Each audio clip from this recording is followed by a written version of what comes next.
I'm Cynthia from Los Angeles, born and raised. I'm Melissa. I'm from Canada.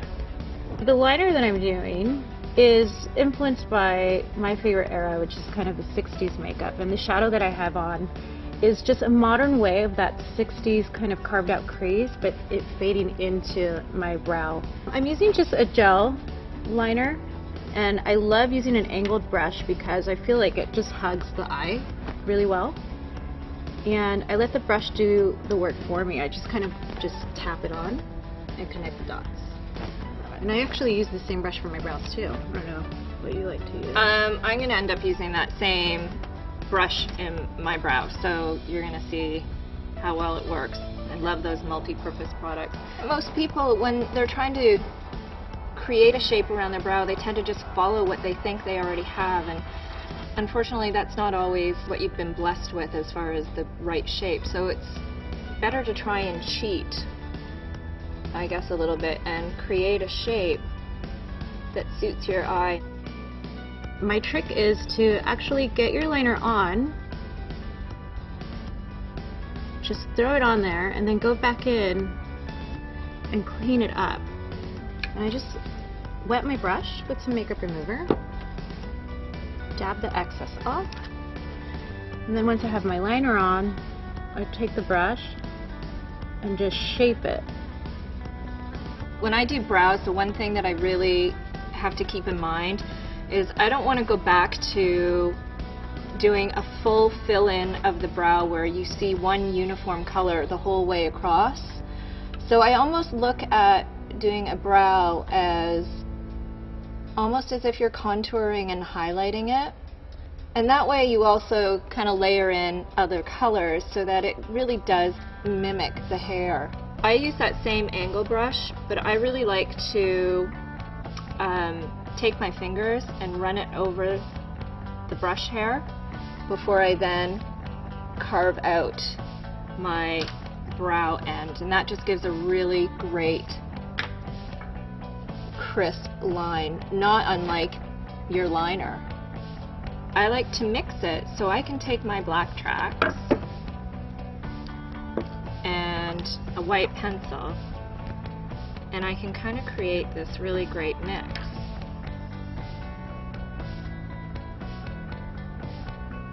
So when I want to go in and fill in with a bit of a darker shade in my brow, I've created this kind of soft gray tone that I can kind of make my brows stand out a little bit more. So you've inspired me. I'm using Fascinating Liner that you used in your brows in my waterline. And what this is going to do, it's going to create kind of that open doll eye effect. And it'll help make my liner stand out just a little more. This is something that is a look that could be achieved in maybe like 5 to 10 minutes. I used to do my eyeliner on the bus on the way to school because my father wouldn't allow me to wear liner.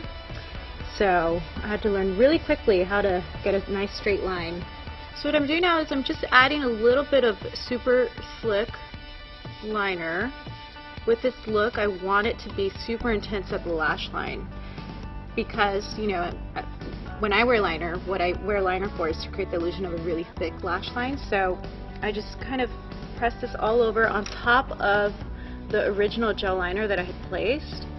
And the reason I do that is because, one, this is waterproof, so once I lay this down, it's going to stay on. So I like to kind of sketch out with the gel liner first, then I apply this waterproof over it, and what it does, it just gives me a really beautiful kind of shine to the liner to give it that modern type of feel, but it stays on really well.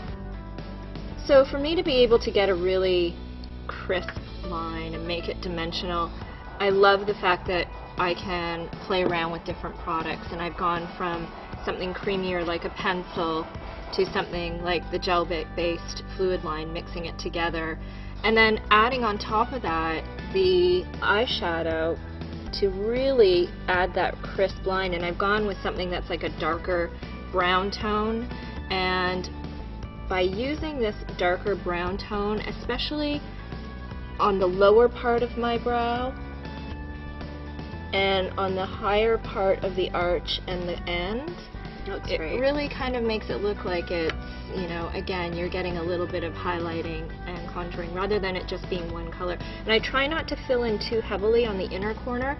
It's kind of like you were saying, you know, depending on whether your eyes are either a little closer together or further apart. I don't want to make my eyes look like they're closer together, so I want to stay away from doing too much of a heavy fill right on the inner corner of my eyebrow. And I can't live without this brush. You know, it's the one thing that kind of grooms your brow all together. And I know you probably use it for your lashes as well, but I do love a brush that can be manipulated so that you can then comb your shadow all together. So using, I think, the right products can make a world of difference. I totally agree with you there. What do you think? Stunning. Thank you. Who wouldn't want to look like that? It's amazing. Let's go get a drink. We're ready.